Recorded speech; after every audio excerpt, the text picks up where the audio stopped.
Now that you've set up the gear, gain staged the system, and set up the aux ends and groups, you're ready to start actually mixing. Start with setting a level for the drums and bass. These are the foundation of your mix.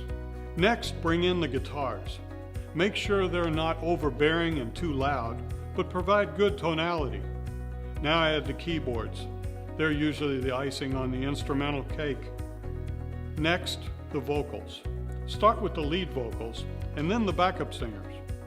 Make sure that the background vocals are well below the lead vocal, but hot enough in the mix to add the blending harmonies that will round out the vocals as a whole. After setting your rough mix, you can start to differentiate and sweeten the different parts of the mix with EQ, compression, and effects. Try to adjust EQ frequencies that will add clarity rather than boost. For example, the human voice has no frequencies below about 90 Hertz. So use a low cut to get rid of everything below that. Those frequencies are just adding boom to the system and robbing you of power.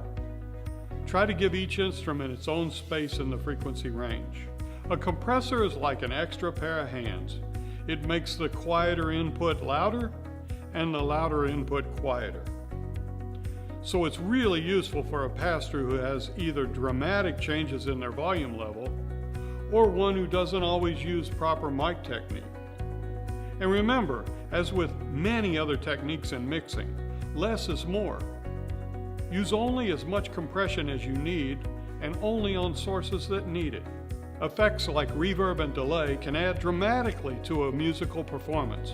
But one word of warning, the same effect that made the singer's voice sound great while singing will make their voice unintelligible and impossible to understand while speaking. Make sure to set up your effects on a return and know where the mute button is for that return channel. So when the song is over, you can mute the effects while the vocalist speaks and you'll be able to understand them. One thing to listen for when using effects is the room itself may have a natural delay and reverb or slap. A mix that sounds great in your headphones may be swimming in reverb in the sanctuary. You have to learn and know your mixing console intimately. Know what each channel is and be able to reach for it immediately when needed.